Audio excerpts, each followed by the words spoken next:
보려고 합니다. 여러분, 무엇이 축복인가요? 우리는 축복, 복을 좋아하는 그런 민족이에요. 그래서 옛날에 보면 이 밥그릇에도 복자가 써 있고, 하여튼 복자만 써놓으면 복 받는 줄 알았어요.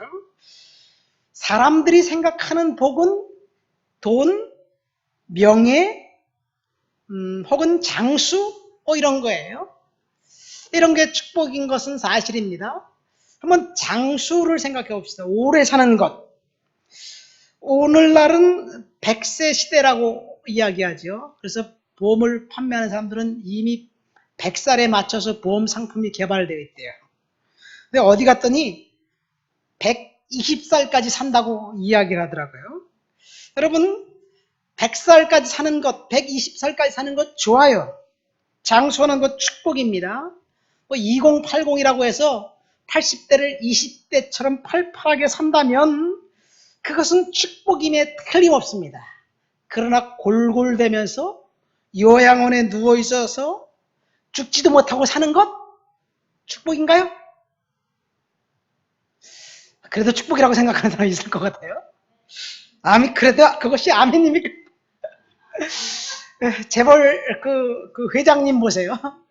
죽지도 못하고 그냥 누워있는 거예요. 병원에 특실에 누워있어요. 그 재산 때문에 자식이 죽지 못하게 만드는 거예요. 축복일까? 그렇다면 돈과 명예, 돈 많은 것, 명예를 얻는 것, 그건 어떤가요? 이 지상에서 가장 부유하게 살았던 사람, 성경에 보면 솔로몬 왕입니다. 돈과 명예, 장수의 복까지 하나님이 주셨어요. 그가 축복받은 이유는 하나님 앞에 예배했기 때문에 그렇습니다. 기본 산당에서 1000번제를 드렸고 그것이 하나님의 마음을 기쁘게 했기 때문에 하나님께서 그에게 돈과 명예와 지혜를 주겠다 약속하셨습니다. 하나님을 온전히 예배했던 솔로몬 축복받았습니다. 탁월한 지혜로 강력한 제국을 건설했고 그 제국에는 모든 것이 풍성했습니다. 그가 살고 있는 예루살렘의 성전을 아름답게 건축했습니다.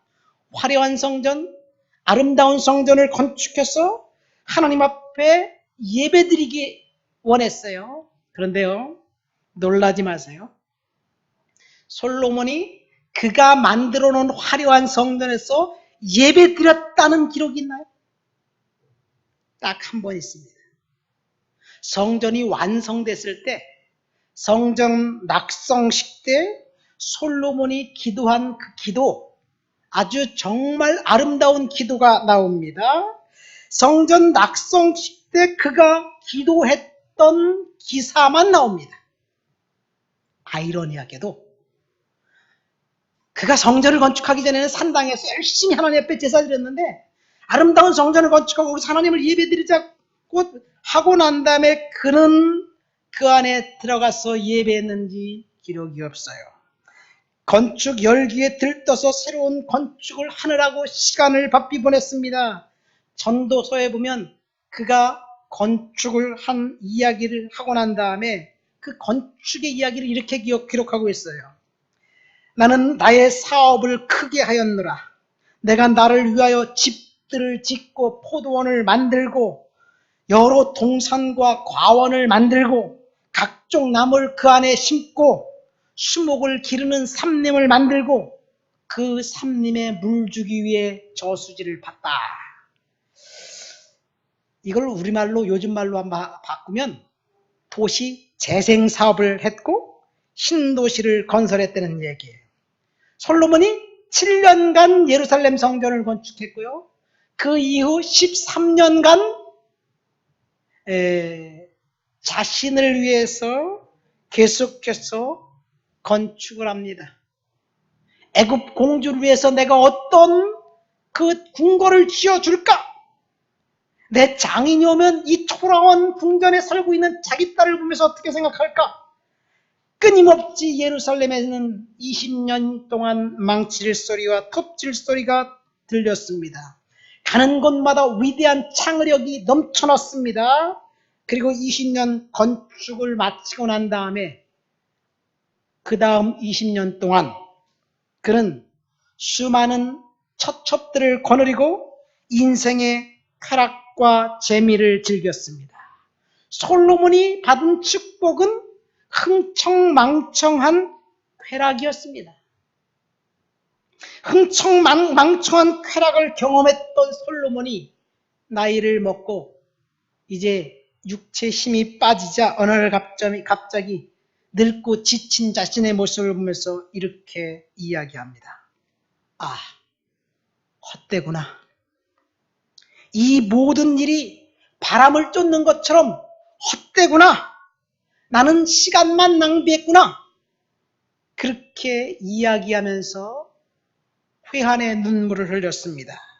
세월이 흐르면서 그는 점점 하나님으로부터 멀어져 갔습니다. 인생을 다 살고 난 다음에 그가 고백한 것은 헛되다, 허무하다. 흥청망청한 쾌락에 빠져 살았던 그가 정작 자기를 바라보면서 나는 정말로 축복된 인생을 살았다라고 고백하지 않고 헛되다, 덧없다라고 고백합니다. 축복된 인생일까요? 흥청망청한 쾌락이 축복된 인생이라고 이야기하기에 뭔가 하나가 빠져있는 것 같아요. 그러나 사실 이거는 약과에 불과합니다. 솔로몬 인생에 있어 더 비참한 것이 있습니다. 뭘까요, 그것이? 솔로몬 인생에서 더 비참한 게 뭘까요? 솔로몬이 잠언과 전도사를 쓰면서 잠언에 특별히 가장 많이 나오는 단어가 뭐냐? 내 아들아 라는 단어예요. 내 아들아, 지혜를 얻어라. 내 아들아, 하나님을 경외하고 두려워해라. 내 아들아, 내 아들아 이야기하면서 지혜를 얻으라고 그렇게 강조했는데 여기서 이야기했던 내 아들은 누구일까요? 솔로몬이 어떤 아들을 머리에 두고 생각하면서 그 아들에게 잠언을 기록했을까요? 솔로몬에게는요, 수많은 첩들이 있었습니다. 300명의 그 첩들과 700명의 비가 있었어요. 아내가 1000명이었습니다.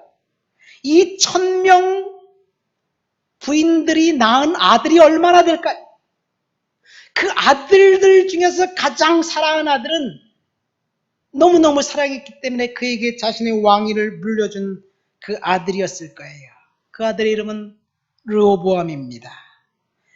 아버지 솔로몬이 르호보암을 머리에서 생각하면서 지혜를 얻으라 그렇게 지혜를 이야기했는데 그 아들은 정말로 멍청하고 어리석은 아들이었어요. 그가 왕이 되자 여로보암을 위시해서 10지파의 장로들이 왕에게 찾아갑니다. 그리고 이렇게 이야기합니다. 지금까지 당신의 아버지 솔로몬이 왕위로 있은 지 40년 동안 우리가 엄청나게 고생했습니다. 그러니 당신은 우리에게서 멍해와 고역을 가볍게 해준다면 우리가 당신을 섬기겠습니다. 그렇게 얘기한 거예요. 뭐예요? 멍해와 고역을 좀 가볍게 해주면 섬기겠다. 우리가 당신의 아버지에게 섬긴 것처럼 충성하겠다. 그러니까 이 아들이 3일 후에 다시 와라 이야기합니다. 아버지 연갑의 늙으신 신하들에게 물어보니까 늙은 신하들이 뭐라고 이야기하냐면 이들에게 좋은 말로 대답하세요. 멍해와 고역을 좀 멈춰주고 세금을 좀 깎아준다고 이야기하세요. 그러면 그들이 당신을 섬길 겁니다. 그런데요, 또 젊은 신하들을 부릅니다. 그러니까 젊은 신하들이 뭐라고 얘기하느냐? 야야, 그놈들 버르장머리가 없어. 세금을 더 매겨. 그렇게 얘기하는 거예요. 그래서 여로보암과 10지파의 장로들을 불러놓고 르호보암이 한다는 말이 이런 말을 합니다. 내 아버지, 내 새끼손가락이 내 아버지의 허리보다도 굵고 나는 너희들에게 더욱 멍에를 무겁게 할 것이다. 내 아버지는 채찍으로 너희를 다스렸으나 나는 전갈 채찍으로 너희를 다스릴 것이다. 이런 얘기를 합니다. 아니 세상에 말이 돼요? 그러니까 여로보암을 위시해서 열 지파가 그 즉시 왕을 배반하고 그 즉시 왕이 나라가 두동강 납니다.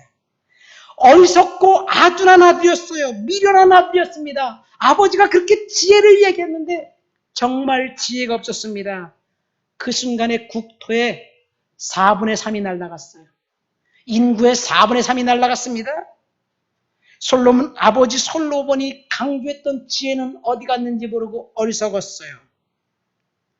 그 말 한마디가 향후 60년간 유다와 예루살렘은 전쟁 모드에 들어갑니다. 여러분, 이 아들은 아버지 솔로몬이 가르쳤던 지혜를 귓전으로 듣고 무시했던 아들이었습니다. 그러니까 솔로몬은 자식 농사에도 실패했어요. 다시 한번 물을게요. 솔로몬이 축복받은 사람인가요? 모르겠어요. 정말로 진짜로 축복받은 사람인지 모르겠습니다. 그러나 오늘 성경은 진짜 축복이 무엇인지 우리들에게 알려주고 있습니다.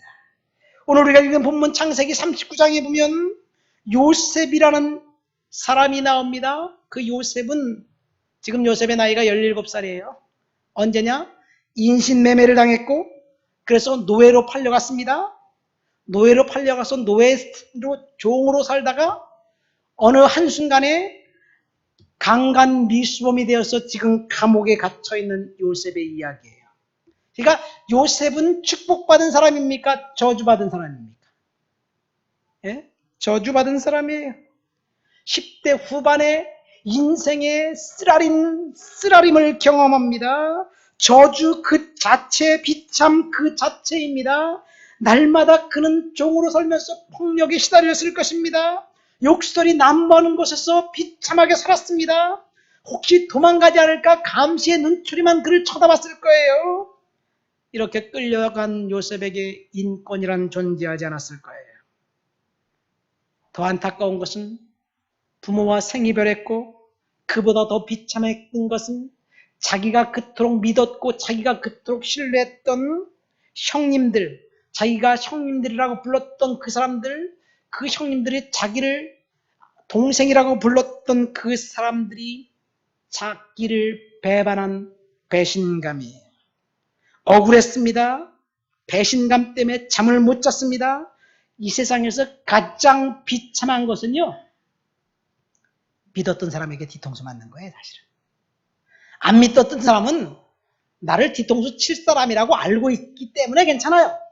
그런데 믿었던 사람에게 뒤통수 맞았을 때 그 절망감이란 이루 말할 수 없을 것이 배신감 때문에 잠 못 잤을 것입니다. 이렇게 팔려간 요셉 알고 보니까 그를 도와줄 사람이 아무도 없습니다. 더 심각한 것은 말이 통하지 않습니다. 나는 종이 아니에요. 나는 시브리인의 귀족의 아들입니다. 장자입니다. 이렇게 아무리 이야기해도 들어주는 사람이 없습니다. 이렇게 요셉이 비참한 그런 상태에 있을 때 성경은 그를 향해서 이렇게 얘기합니다. 그가 형통한 자가 되었다. 성경은 그렇게 이야기하고 있습니다. 다른 말로 하면 요셉이 저주받은 그런 상황이 있는데 축복받은 상태라고 이야기합니다. 23절은 한술 더 떠서 파렴치한 강간범이 되었는데 그래서 재판도 없이 감옥에 갇혀 있었는데 하나님께서 그를 범사에 형통하게 하셨다라고 얘기해요. 점점 더 수렁으로 빠져가는데 성경은 그를 범사에 형통하게 했대요. 이게 말이 됩니까? 우리는 요셉 이야기의 결말을 알고 있기 때문에 요셉이 성공할 거야. 요셉은 진짜 인생이 풀릴 거야. 그렇게 알고 있기 때문에 요셉의 갈등에 대해서 전혀 신경을 못 쓸 수도 있어요. 지금은 비참하지만 훗날은 그가 웃을 거야. 그렇게 생각할 수도 있습니다. 그러나 그 당시 요셉의 입장을 한번 생각해 보세요. 만약 저와 여러분들이 요셉이라면 어땠을까요? 배신당한 요셉, 노예 상태에서 더 수렁에 빠져서 강간 미수범이 돼서 감옥의 복역수로 언제 나올 수 있을지 모르는 그런 상태. 정말 형통한 사람이고 축복받은 사람이라는 사실에 대해서 여러분 동의가 됩니까? 동의가 돼요? 아니 도대체 성경은 어떻게 말하는 거예요? 우리 한번 성경 말씀 2절부터 4절, 20절부터 23절까지 한번 읽어볼까요? 2절부터 4절까지 한번 읽습니다. 여호와께서 요셉과 함께 하심으로 그가 형통한 자가 되어 그의 주인 애굽 사람의 집에 있으니 그의 주인이 여호와께서 그와 함께 하심을 보며 또 여호와께서 그의 범사에 형통하게 하심을 보았더라. 요셉이 그의 주인에게 은혜를 입어 섬기매 그가 요셉을 가정총무로 삼고 자기 소유를 다 그의 손에 위탁하니. 20절부터 한번 읽어볼까요? 이에 요셉이 주인이 그를 잡아 옥에 가두니 그 옥은 왕의 제수를 가두는 곳이었더라. 요셉이 옥에 갇혔으나 여호와께서 요셉과 함께 하시고 그에게 인자를 더하사 간수장에게 은혜를 받게 하시며 간수장이 옥중 죄수를 다 요셉의 손에 맡김으로 그 재반 사물을 요셉이 처리하고 간수장은 그의 손에 맡긴 것은 무엇이든지 살펴보지 아니하였더니 이는 여호와께서 요셉과 함께 하심이라.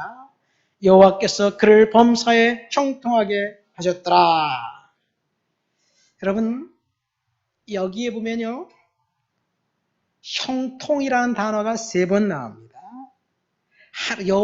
요셉이 은혜를 입었다라는 단어가 2번 나옵니다. 여호와께서 함께 하셨다라는 단어가 4번 나옵니다. 여러분 요셉이 비참한 상태에 있었는데 하나님의 그 관점은 달랐습니다. 특별히 2절부터 4절까지 말씀해 보면 주어가 각각 다릅니다. 2절의 주어는 하나님입니다. 하나님께서 요셉과 함께 하셨다. 그래서 형통했다. 환경이 어떤 환경입니까? 지금 형들에게 배반당해서 팔려간 그 순간에 하나님이 함께 하셨대요. 하나님이 함께 하시면 배반당하지 말아야 될 거 아니겠어요? 하나님이 함께 하시면 강간 미수범으로 누명 쓰고 오해받아서 감옥에 갇히지 말았어야 되지 않습니까? 그런데 성경은 그때도 하나님이 함께 하셨다고 이야기합니다. 그래서 형통했대요. 3절에는 주어가 그 주인으로 바뀝니다. 그 주인.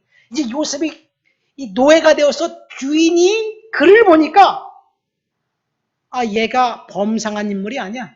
내가 돈 주고 노예를 사왔는데 얘가 좀 똑똑해 보이네. 복덩어리예요. 요셉의 주인이 보디발이 요셉을 주목하기 시작합니다. 노예 한 명 그가 복덩어리가 되었습니다. 여러분 3절 말씀에 보면요. 요셉 때문에 그 가정이 축복받은 거예요. 여러분 축복은 내가 받았다고 자랑하는 게 아니에요. 다른 사람이 나를 보고 당신 축복받았는데 그렇게 인정해 주는 것입니다. 지금 저와 여러분들의 삶에 고난과 역경이 있어도 환경이 변하지 않는다 할지라도 점점 더 힘들어지는 상황이라 할지라도 하나님께서 함께 하시면 그것이 형통이고 그것이 축복이라고 성경은 선언하고 있는 거예요. 요셉이 그랬습니다. 배신감 때문에 잠 못 이루고 있었지만 인신매매를 당해서 노예가 되었지만 강간 미수범이 되었지만 하나님은 그를 향해서 형통한 축복의 자녀라고 이야기합니다. 저주받음 같은 그 상황 속에서 하나님이 함께 하셨습니다. 그러니까 하나님의 함께 하시는 것이 축복이에요. 하나님은 지금 저와 여러분들과 함께 하신다는 사실을 믿으시기를 예수님의 이름으로 축원드립니다. 하나님이 나와 함께 하셔요. 왜 그렇습니까? 내가 하나님의 자녀이기 때문에 그렇습니다. 하나님이 나와 함께 하심이 축복의 시작이고 축복의 출발점입니다. 3절에 들어가자 주어가 그 주인으로 바뀝니다. 그래서 4절에서는 주어가 이제 요셉이 됩니다. 요셉이 그 주인에게 은혜를 입었다. 5절에 보면 요셉 때문에 그 집의 모든 소유물을 다 복 주셨다. 6절에 가서는 요셉이 모습이 변하기 시작하고 빛나기 시작합니다. 그래도 요셉은 여전히 종놈이에요. 생사여탈권은 그 주인이 갖고 있습니다. 여기서 우리가 알 수 있는 것이 무엇입니까? 한 사람, 하나님의 자녀 요셉을 통해서 하나님이 그 주변 환경을 조금씩 바꾸고 변화시키고 있습니다. 한 사람, 저와 여러분들을 통해서 주변 환경을 하나님이 바꾸실 것을 믿으시기를 예수님의 이름으로 축원드립니다. 요셉의 형통 진짜 축복은 하나님이 함께 하셨기 때문에 가능합니다. 그러면 요셉이 무엇을 했기에 하나님이 그를 형통한 자가 되게 하셨고 하나님이 늘 그와 함께 했을까요? 우리는 요셉의 인생을 통해서 세 가지를 생각해 볼 수 있어요. 세 가지. 첫 번째, 요셉이 하나님과 동행했다 그러잖아요. 하나님과 동행하는 삶은 사실은 그의 할아버지 이삭의 품에서 요셉이 배웁니다. 자, 요셉이 아버지 집에 야곱이 외삼촌 집에서 고향 땅으로 돌아왔을 때 그때 야곱의 나이가 97살입니다. 그때 요셉은 6살이에요. 그리고 요셉의 할아버지 이삭은 157세로 아직까지 살아있었어요. 요셉이 꿈 이야기가 17살 때 시작되는데 그 당시 야곱은 108살이었고 그 다음에 이삭은 168살이었습니다. 그리고 요셉이 팔려가고 난 다음에 이삭은 앞으로 12년을 더 헤브론에 살아요. 자, 왜 제가 이런 설명을 하냐면요. 요셉과 할아버지 이삭 사이에 뭔가 있었다는 것을 이야기하려고 해요. 요셉이 어떤 옷을 입었어요? 채색 옷을 입었다 그래요. 채색 옷.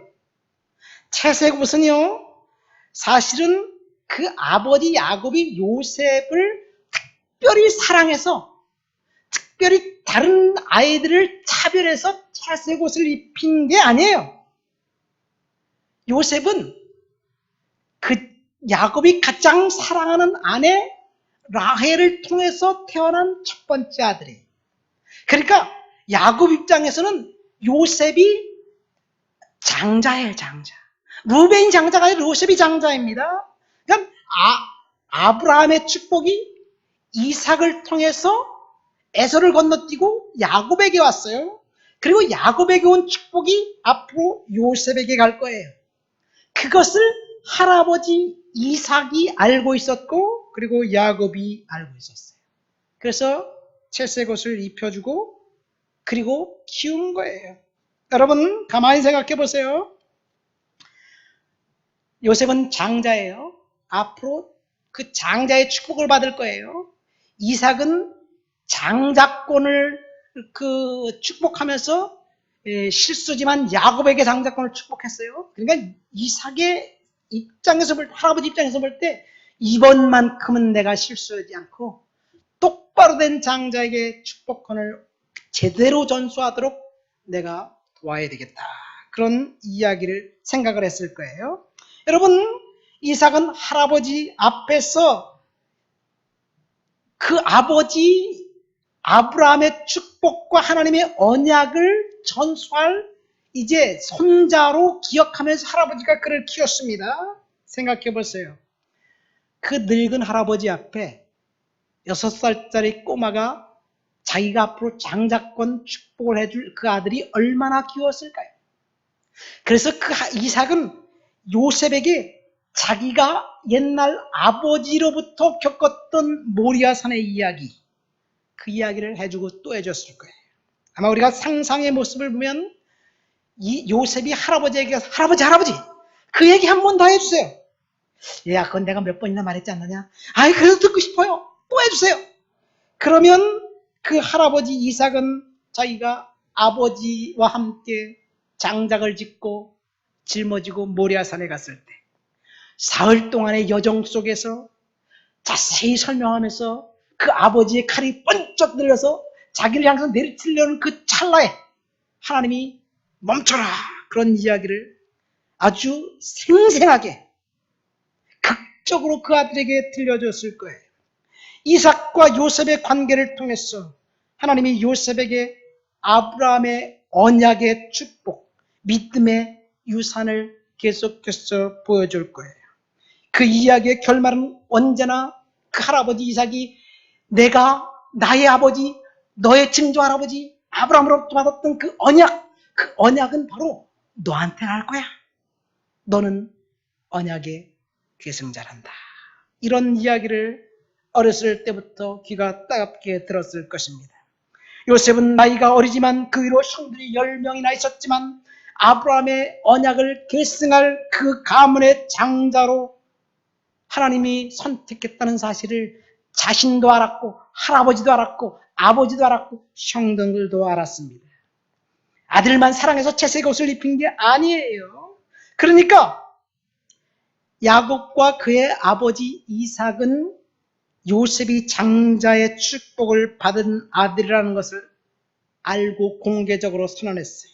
이렇게 요셉은 할아버지로부터 믿음의 유산을 물려받았습니다. 그래서 요셉은 그렇게 생각했을 거예요.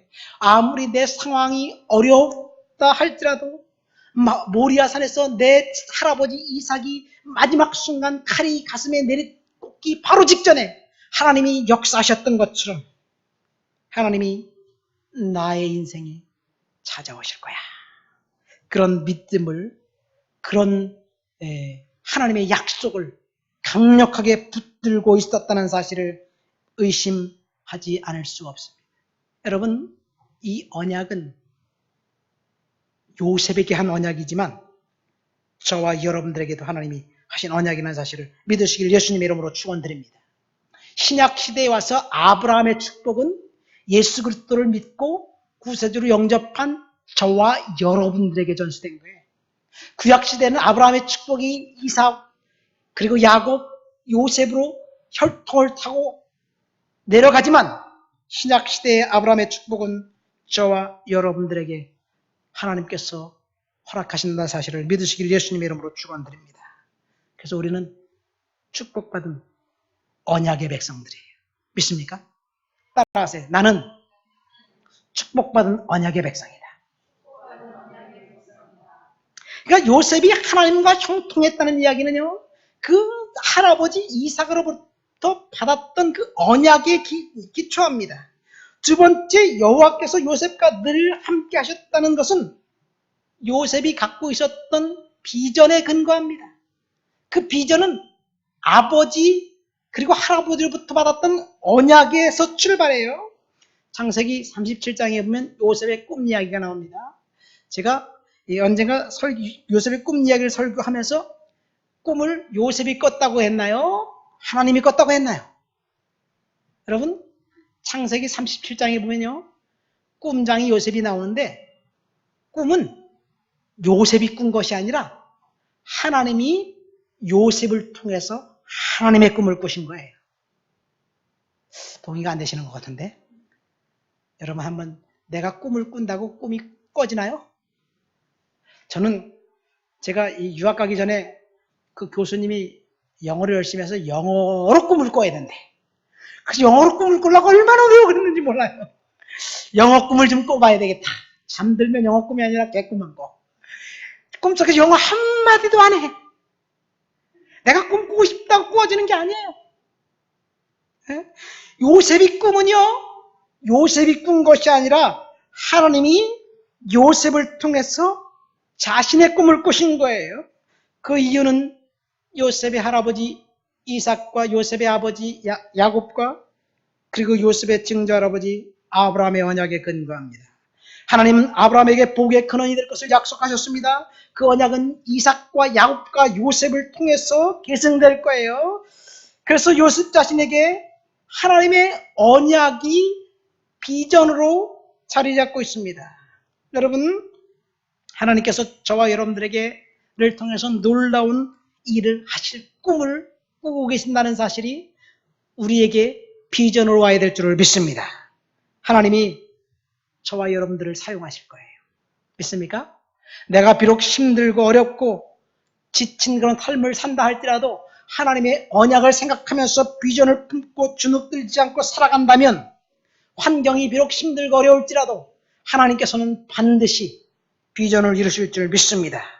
요셉의 비전은 저와 여러분들의 비전이 되어야 될 줄 믿습니다. 하나님 앞에서 비전을 갖고 살아가는 사람들은 어떤 역경이 와도 흔들리지 않습니다. 요셉이 그랬습니다. 어떤 역경이 와도 하나님의 언약이 자신을 통해서 성취될 것을 알았기 때문에 그는 흔들리지 않았습니다. 꿈이 있는 사람들은 그 꿈 때문에 결코 좌절하거나 낙심할 이유가 없습니다.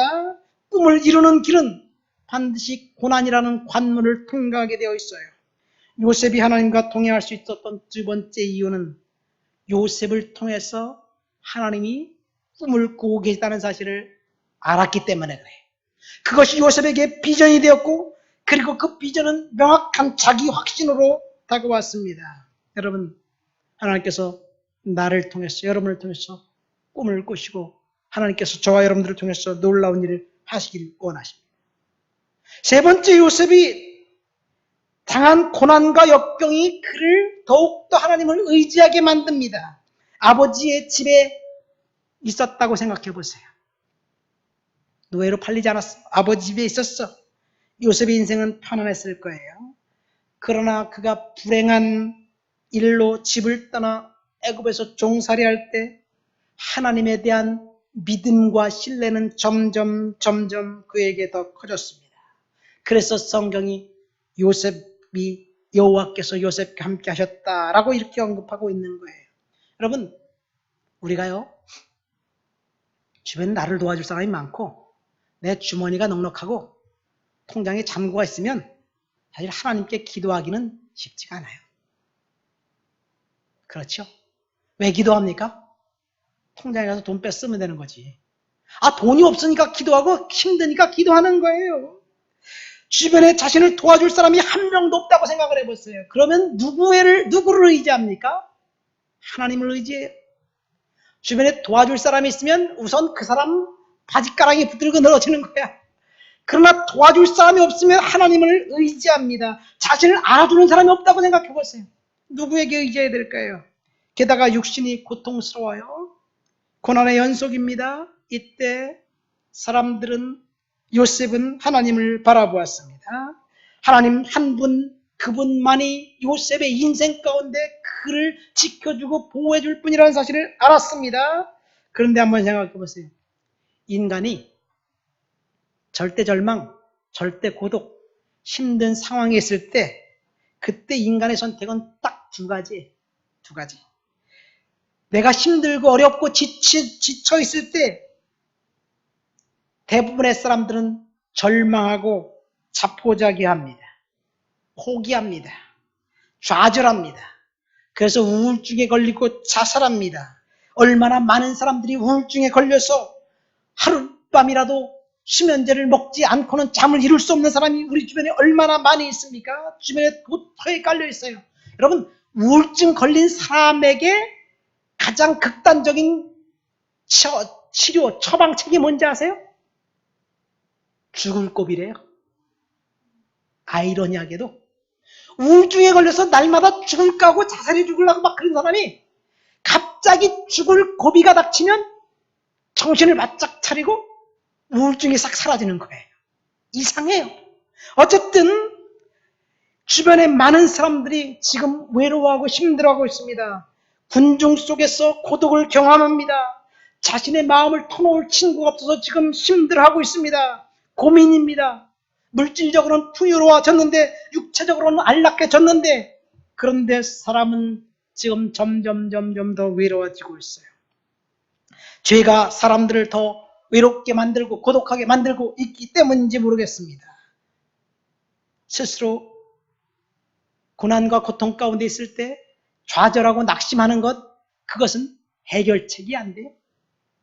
두 번째 사람은 절망 가운데 있을 때 그때 하나님을 바라보고 하나님께 부르짖고 기도하는 사람이에요. 하나님이 유일한 해결책이라는 고백이 그 사람의 입에서 터져 나올 때 그것이 소망이고 희망이 된다는 사실을 믿으시기를 예수님의 이름으로 축원드립니다. 여러분, 우리가 힘들고 어려울 때 좌절과 낙심이 해결할 수가 없어요. 그래서 우울증 걸려서 힘든 건 본인만 힘든 거예요.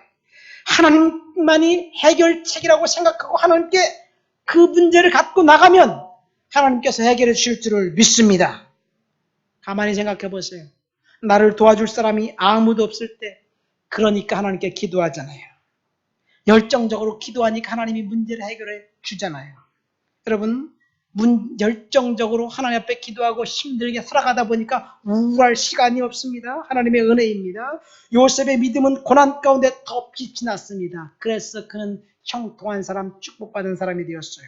말씀을 맺습니다. 오늘 진짜 축복이 무엇인지 요셉의 이야기를 통해서 생각해 보았습니다. 여러분, 우리는 축복하면 돈이 많은 것, 그리고 오래 사는 것이라고 생각합니다. 사회적 지위가 높고 명성을 얻는 것, 그리고 장수하는 것이 축복이라고 생각합니다. 그러나 성경이 이야기하는 진짜 축복은 그게 아니에요. 솔로몬을 보세요. 그는 화려한 인생, 흥청망청 쾌락의 인생을 살았지만 그가 마지막 고백한 것은 헛되다. 아무것도 아니다. 나 인생을 잘못 살았다. 이렇게 고백합니다. 그거는 약과예요. 자식 교육마저도 실패해버렸습니다. 그러니까 솔로몬은 진짜 축복받은 게 아니에요. 솔로몬은 실패한 인생입니다. 막대한 돈을 쌓아두고 병상에 누워있는 재벌 회장님을 보세요. 그 돈이 많으면 뭐합니까? 그게 축복입니까? 여러분, 돈이 축복이 되려면 내가 쓸 만큼 날마다 있으면 돼. 언제까지? 죽을 때까지. 그러면 축복입니다. 이 토니 캠폴로라는 사람이 이 당혹스러운 세상에서 예수인 하나님의 사람 어떻게 살아갈까라는 책에 보면 그가 만났던 젊은 남자 이야기를 합니다. 그 젊은 남자를 만나 이 남자가 날마다 짜증을 부리고 신경질만 내. 피곤하다고 불평하면서 날카로워 있어서 아내에게 짜증나고 그 자식들에게 화를 내고 거칠게 대합니다. 그는 자신의 행동이 잘못됐다는 것을 알지만 짜증나는데 어떻게 할 수가 없어 이렇게 얘기하는 거예요. 그럴 수밖에 없는 이유를 두 가지를 얘기하더라 했어요. 그 사람이. 첫 번째, 충분히 잠을 잘 수가 없어요. 두 번째, 잠을 자지 않고 더블잡을 갖고 열심히 일해야 돼요. 그러니까 왜 잠 못 자고 더블잡을 갖고 일하냐까? 최근에 내가 자동차 2대를 샀는데 그 자동차 값을 할부를 갚으려니까 더블잡을 가져야 된다는 얘기예요. 그래서 토니 캠플러가 물어보고 왜 자동차 2대가 필요합니까? 자동차 2대가 필요해. 2대가 있으면 아내도 그렇고 나도 그렇고 출근하는데 그 편하지 않습니까? 그래서 왜 두 분이 일해야 되나요? 자동차 갚으려니까 두 분이 일해야 되죠. 이 얘기를 하는 거예요. 여러분, 이것이 오늘날 부유한 나라에 살고 있는 사람들의 일상적인 이야기입니다. 대한민국에 살고 있는 젊은 부부들의 이야기입니다. 많은 사람들이 매년 연봉을 5천만 원, 7천만 원, 8천만 원 벌어도 버는 것보다 쓰는 게 더 많아요. 과도한 경쟁 속에 살고 있기 때문에 불행하다고 생각합니다. 그래서 오늘날은 중산층의 가난한 사람들이 우리 주변에 꽉 차 있는 세상에 살고 있습니다. 아무리 돈을 많이 벌어도 자식들 사교육비 월 100만 원 이상 지출하고 은행 융자를 갚아야 하고 그 다음에 사치품들을 사야 하고 그 다음에 해마다 해외여행도 가야 하고 여러분 그 비용을 대르려고 허리가 휘어지도록 일해도 끝이 없어요. 많은 사람들이 그렇게 살아가고 있습니다. 과연 그것은 축복일까? 사치품이 필수품이 되어버렸습니다. 광고업자들에게 우리가 속고 있는 거예요. 자동차 2대를 굴리면서 비싼 가구로 장식하고 평수 큰 아파트를 올려야 되고 품위를 유지하기 위해서 명품 옷을 치장해야 되고 그렇기 위해서 더 돈이 필요하고 더 돈이 필요하니까 더 열심히 일해야 되고 최신 핸드폰으로 바꿔야 되고 여러분 그런 끝없는 욕망 속에 살아간다면 결코 우리는 축복된 인생을 살아갈 수가 없습니다. 진정한 축복은 지금 하나님 앞에서 만족하며 사는 거예요. 하나님이 저와 여러분들과 함께 하실 때, 하나님이 하나님과 동행할 때 그것이 성경은 축복이라고 이야기합니다. 진짜 축복된 저와 여러분들이 되시길 예수님의 이름으로 축원드립니다. 우리 말씀을 생각하면서 다 같이 통성으로 기도합니다. 하나님 앞에 주님과 형통하며 교제하며 축복된 인생 살아갈 수 있도록 주어 도와 주옵소서. 다 같이 기도합니다. 하나님 아버지